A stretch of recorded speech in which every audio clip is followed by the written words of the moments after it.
Hello, everybody. How are we doing today? Steve here from The Buried Life, and today we're doing another hobby project video. I've been getting a number of messages on more about resin printing than I am the exercise stuff, and so I decided let's do the resin printing Lycher Slicer Pro questions. And this hobby project edition, we're going to take a look at the tale of two bases. It was the best of times, it was the worst of times. And the worst of times is when you have a failed print. And we're going to show you how to do those manual supports using Lycher Slicer Pro.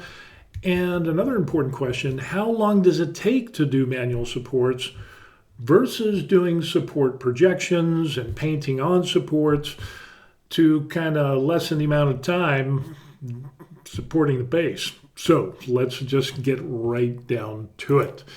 What we're going to do now is take a look at the bases that we have here, and we'll slide this over so that we don't get in the way. And we have two bases.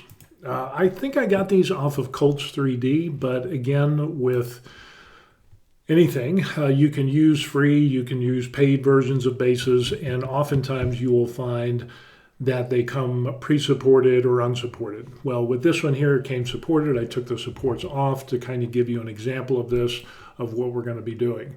Now, the four things that we talk about are orientation, raft, islands, and then after that, adding those manual supports. Those are the four things that we're going to take a look at. So the first thing we're going to take a look at is orientation. Because we want that perfect print, we can look at this example here. We can see the angle in which this is orientated, and I've printed this out, and it prints out perfect as a pre-supported file. So this gives me a lot of good information. So for example, I can zoom in here, I can see the raft that they're using, I can kind of see the, let's go ahead and we'll go to prepare, we can zoom in, and we can look at the distance between, yeah, there's a good one there. We can look and we can see the distance between the two supports, and we can see that's what, 3.92 millimeters or about 1.5 inches. If we get down to the front here, we end up seeing that it's about 2 millimeters. So if we can start out about 2 millimeters, and then probably as we back this up, we can kind of see it goes to 2, and then it goes to 2.3, and then it goes to 2.3 basically, and then then we start getting into about 3 millimeters. So what we end up seeing here with this is basically this section here is about every 2 millimeters, and then we see the section around here, we start getting into 2.5, 2.25, and then later on as we travel up, we can see the distance is basically, we're getting like 2.3, and then, but it goes out even more, there we go, and we get up to 4.68. So we see there's a difference in the density and the number of supports that we have on here. But using this as a guide, and we can see all the supports down there, it really just works out pretty good. And the other thing we can take a look at is under the Prepare tabs, we can click on a support and we can see that they're entirely made up of all light supports with a tip diameter of 0.3. So what we can end up doing is going over here, and the first thing that we want to do is orientate this. So we're just going to go ahead and we'll go back to layout. We'll do that. And what I like to end up doing is before, when we saw in the Prepare tab, we see all this highlighted yellow and orangish checkerboard. Well, that's overhang that's going to need a support. And unfortunately, I think there's some people that are putting out some misinformation because they will orientate this base so some of that is still showing. And I'll give you an example of that. We'll kind of go like that. And they'll have something like this. And they'll say, well, this is the back of the base. So what we'll do is we'll just put a series of supports because that needs supports because that's overhang and we see this yellow and orange checker box. So those definitely need support. So we're going to put supports there. And then of course they'll put their other supports on this side and start going through and adding those manual supports like that, going up and around, and you're good to go. The problem I have with this, even if this is the back of the base, why do that if you don't have to? When we take a look at this one here, that we see a little bit of there, but nothing on this surface, which is the back of the base. So if I add my druthers, would I want a clear, smooth face around my base, or would I want to have some possible small imperfections and waste a little bit of time on putting these supports in here? Yeah, that's not something I want to do. So we'll just get rid of all those and we'll go back to the layout. And so we'll just take it and we can use that other base as an example and kind of get it parallel to that base that we see there. I think we're good enough. But even if we didn't have this other base as an example, what we can end up seeing is that we don't have any of that orange and yellow showing on that side. Now we see it on this side. That's probably the decent side that we want. But if we want a smooth surface around the entirety of this base, just angle it so you don't get that checkerboard yellow-orange thingy. It's too simple. Now, the other thing we're going to take a look at, first we'll go to raft. We see that the raft that they use here is, well, let's go to this one here. Let's go to raft, and they use the shape wall. Now, some people like this because they can use their scraper tool to get in between the base here and the build plate, and it's easier to pop off. But in all honesty, it's not needed. It uses a little bit, a little bit more resin. Is it really that big of a difference if I do that and the line triangle? No, but I just don't really, unless your adhesion to the build plate is so strong, you don't really need to use that shape wall. You could just go ahead and use the line triangle. So that's what I end up using. Now that might mean an adjustment to your exposure time on those bottom layers. But again, it's up to you. If you want that really hard adhesion, then go with the shape wall. If not, use a line triangle. So you have choices. So we did that there, and now we're going to take a look at islands. As we go to the support tab over here, we can go ahead and we've got auto, we've got manual. We can run our island detection on detailed, and it will run through and it will show you every single island. This will probably be a lot, but at least what we're looking at is 25 islands, and really it's not that bad. And some of these are on the this little artwork that they have there. I'm not concerned about that. I'm concerned about these right here. So we know that we can use medium tips on this. So what we can end up doing is we'll zoom in here and we'll go to the very first one, and boom, we've got that. We got a little bit of mark there. Generally, I don't like I want my base to have no marks or damage whatsoever. So what we can end up doing is we'll just pull this back a little bit and we're good to go. And then what we can end up doing is go through the rest of the base. Now what we're going to end up doing is we're going to go ahead and we're going to take this little timer here and we're going to start. So let's say we already did the orientation. We check to make sure that we don't have any yellow and we're good to go. And 10 seconds, yeah, we just put in our first first support there. To help us with putting these supports manually, we can go over here to manual, and we have this mirror of X, Y, and Z. Well, if we go to Y, we can see that actually what this will end up doing is help us in regards to putting in our bases. So that one turned out good. Now the cool thing is with this is I place a mini on one side. Let's see if we can get this in here a little bit more. This will add a little bit to the time, but I can end up, and it will put another base on the other side. Now, it's not 100%, but once we get out to here, we can see that we can start putting our supports, and it will do the other side as well. Now again, remember we had that basically that 2 millimeters between the supports, which basically if you could fit another support in between there, that's basically about 2.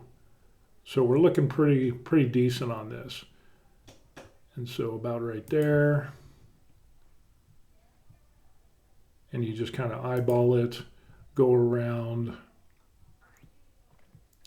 and it will put the support on the other side as well. That's what I like about using the mirror, is you can minimize the amount of time that it would take to do your supports going around. And we can go ahead and continue this, and we'll fast forward. And then as we get further up on the model, we can have a little bit more distance in between. And we could be good to go.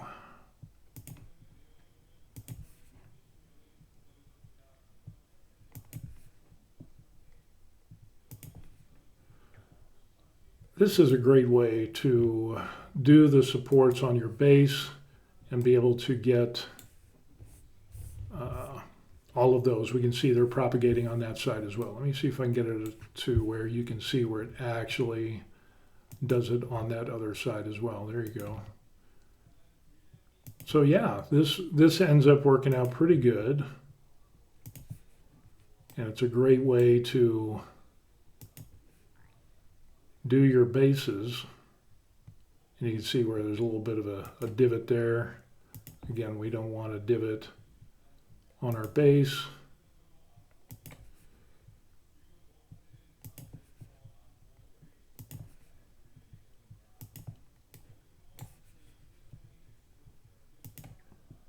And it just ends up being just kind of a little thing that you end up doing.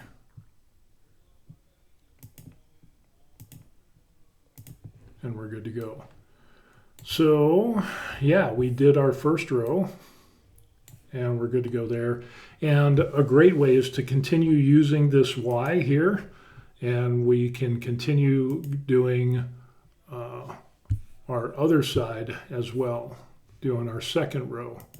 And again, we can see that, you know, we could, if we wanted to, we can get like a different view and get some room in between there. And continue up the model.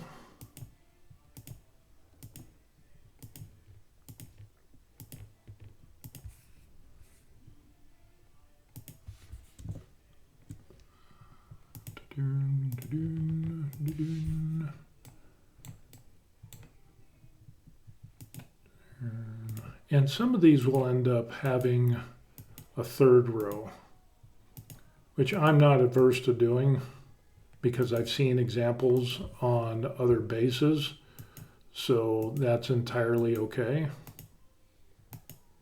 And it doesn't affect the model in any way.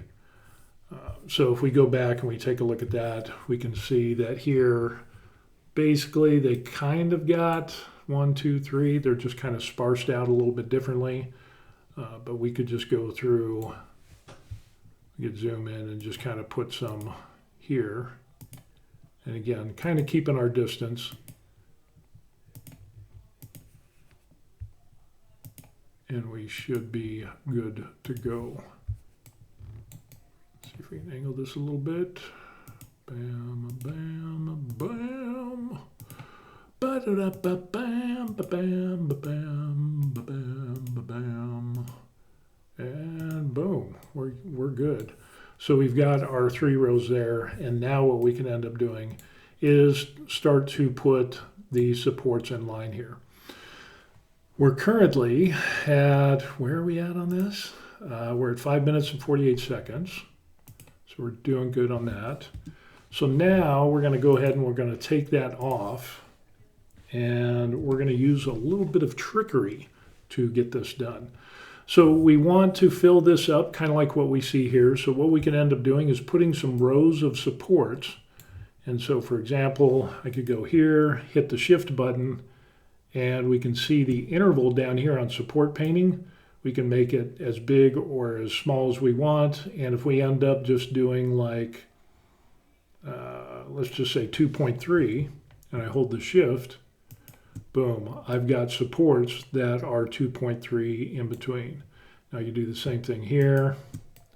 Now it'll be a little wonky because of that design, but I could go ahead and continue up, and there's my row of supports. We didn't have one there, let's just throw one there. And then we can continue on. We can see kind of a distance about right there. Hold shift. And we could even go all the way down here. Now it might get a little wonky because of this diagram and everything. But, oops, that's not going to work. That's red. So we'll pop that one there. We'll just come up, eyeball it in regards to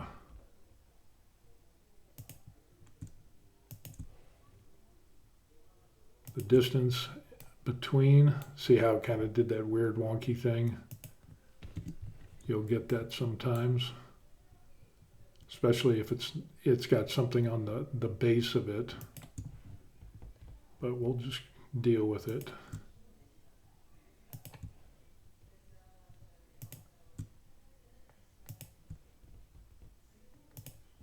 And lay in those supports. I'm not going to delete that. We'll just continue on, and boom, we've got that. And we'll continue and do this on the other side as well. And again, all of these are light supports. See how it gets a little bit wonky there? What we want here. There we go. So we can bring this down. We're good to go. Do a little bit of separation. Got to keep them separated. And it's kind of weird, especially when you have that little wall and everything. But with smooth bottom bases, this goes a whole lot easier. And we're coming up on almost being done. Now I could go through and change the distance, and so it's more uniform, you know, towards the bottom and things like that. But basically, there is our base, and we're looking at 8 minutes and 54 seconds. So we're just going to round that up to 9 minutes. So we have 9 minutes on doing this here, which looks like a pretty good base. And I know for 100% fact that this will print out. And the other thing that we can do with these pre-supported models, let's just go ahead and select all of these. And over here on the top right, it says 558 selected supports. So if we're on the right track, we should have probably somewhere close to that, and we have 486. So we got a few less, not a big deal, but we've got enough uniform supports in there that I think that will print out and we're good to go. If you really wanted to get picky, let's go ahead and we'll just put another row there and put in some of these here.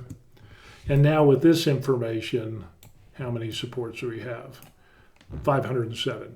So the difference between 558 and 507 is not a big deal, especially when we can see that we've got enough good coverage, and this will print out 100%.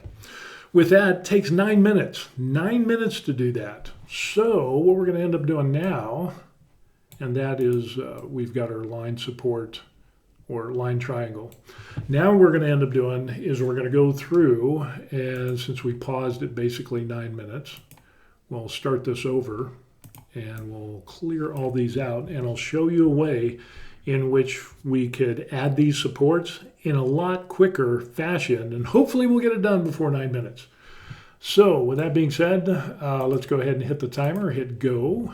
And the first thing we're going to end up doing is we're going to take a look at the model here, and we're going to go down to the auto supports, and we're going to go to projection supports. So we're going to click that, and we're going to hit surface crease, and that will hit the surface. Everything that's in yellow is going to get a support. Now, what we can end up seeing here is it gives the border on where those supports will be at, and we can kind of zoom in and we can see that maybe we might get a little bit of damage. And so with the border, we can do that offset and back it off to where we don't see, probably about 2. It might be good enough. Yep. So we can see that there's not going to be damage on this lip. Well, there's a little bit.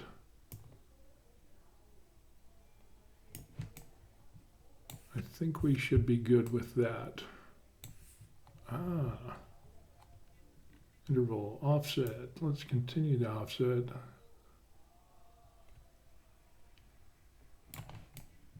And I think we're good. Okay, there we go. So we'll do the offset.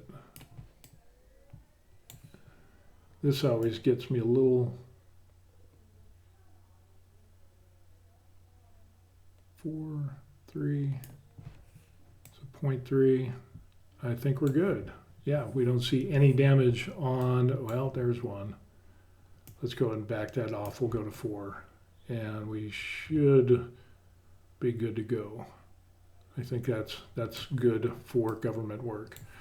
So now that we have these projection and we can do the interval, we know that basically 2 millimeters in between these. And we're going to be using light supports. Influence I'm not worried about, and that's the border. The infill, here's what we can end up doing with the infill, because we have our border up here on these supports here and the border on this side. Now the area in black is we want to take a look at now. So with the infill, we can do an offset of,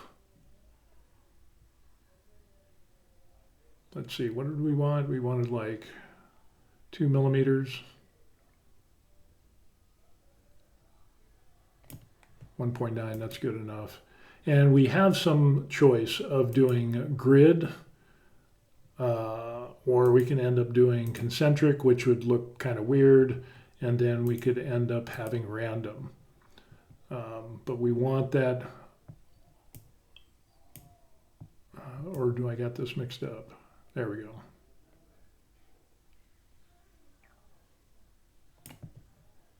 And I found that the random seems to work out pretty well.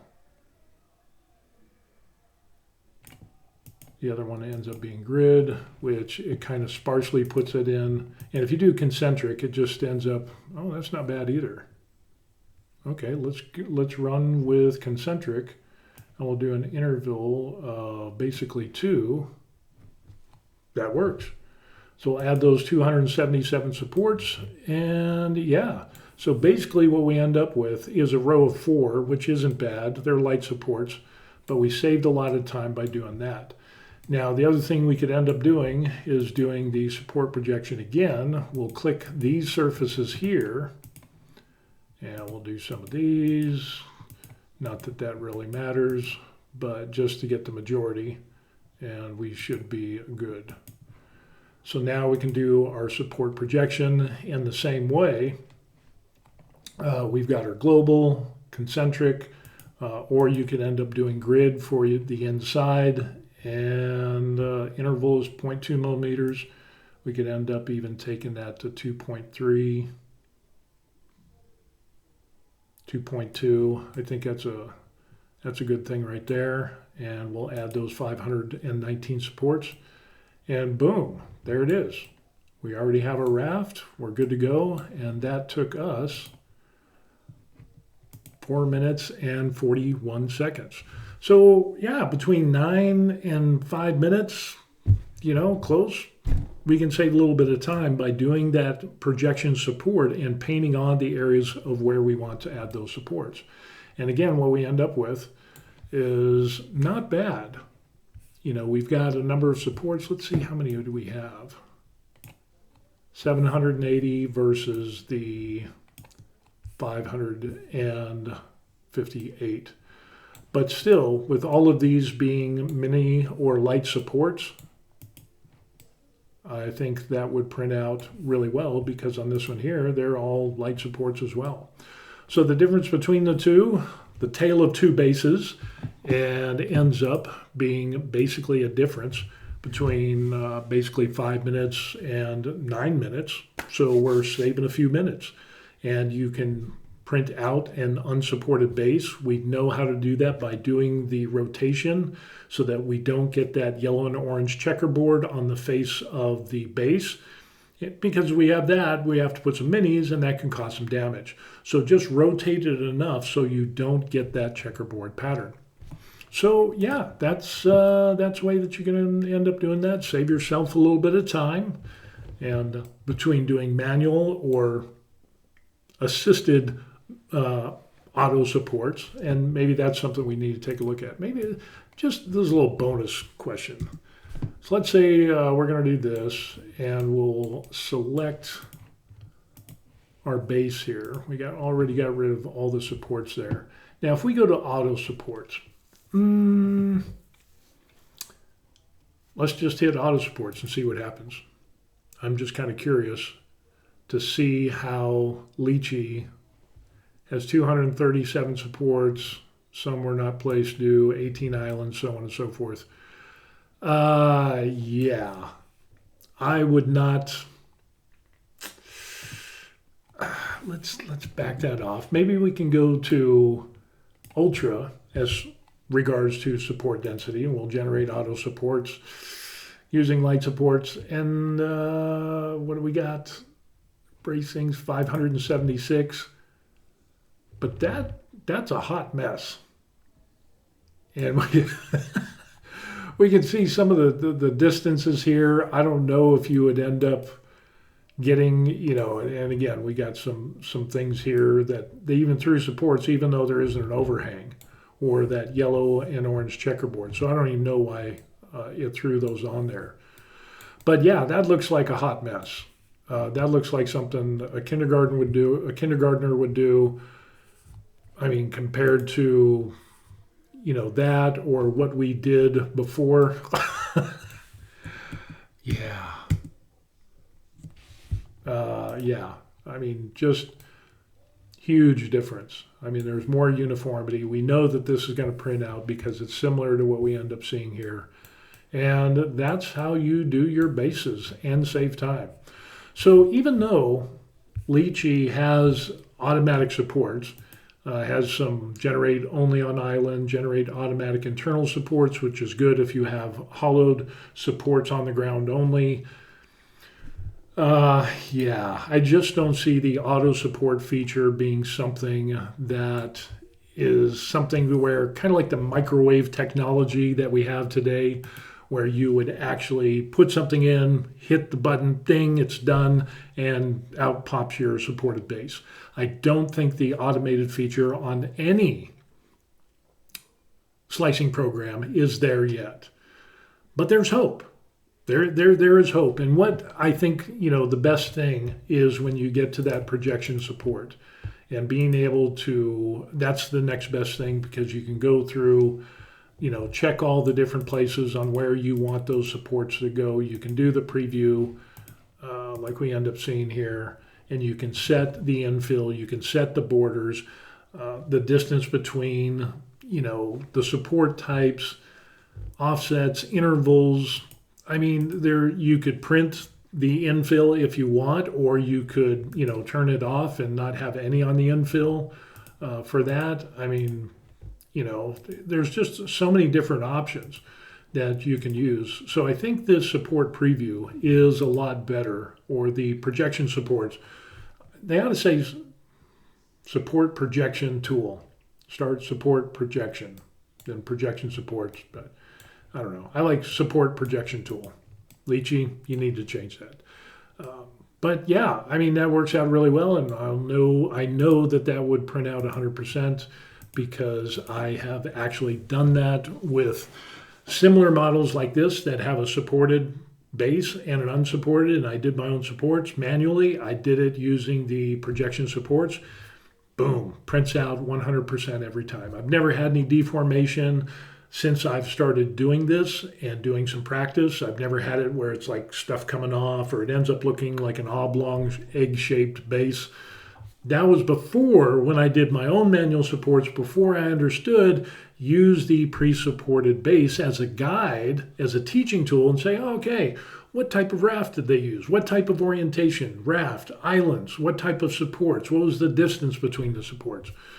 And this worked out really well. So anyway, yeah, that's it. I want to stop the video here so that way it's not terribly long. It's only 30 minutes.